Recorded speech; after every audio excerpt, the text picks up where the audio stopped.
భద్రాద్రి కొత్తగూడెం జిల్లా భద్రాచలం సీతారామచంద్ర స్వామి వారి దేవస్థానంలో కశ్మీర్లో అమరులైన వారికి సంతాపం ప్రకటిస్తూ 2 నిమిషాల మౌనం పాటించారు. వారి ఆత్మలకు శాంతి చేకూరాలని ఆలయంలో ప్రత్యేక పూజలు నిర్వహించింది దేవస్థాన కమిటీ.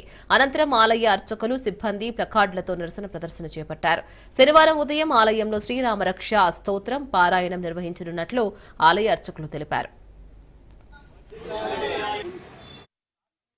హిందువుల్ని టార్గెట్ చేస్తూ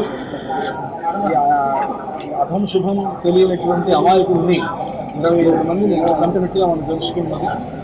ఇది హిందువులైనటువంటి వాళ్ళ ముఖ్యంగా భారతదేశంలో ఉండేటువంటి మనం అందరం కూడా ఖండించవలసినటువంటి విషయం.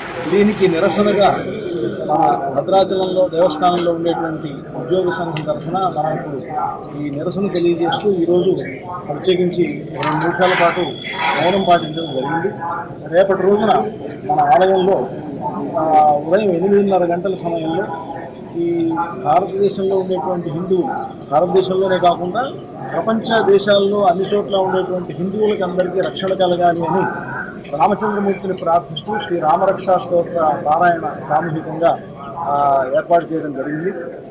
శ్రీరామరక్ష సర్వజగద్రక్ష అంటారు కనుక హిందువులకు ధైర్యం, గొప్ప బలం ఏర్పడి తద్వారా ఉగ్రవాదం నశించాలి అనేటువంటి భావనతోటి రామచంద్రమూర్తిని ప్రార్థిస్తూ చేసేటువంటి శ్రీరామరక్ష స్తోత్ర సాముగా ప్రార్థిస్తున్నాం.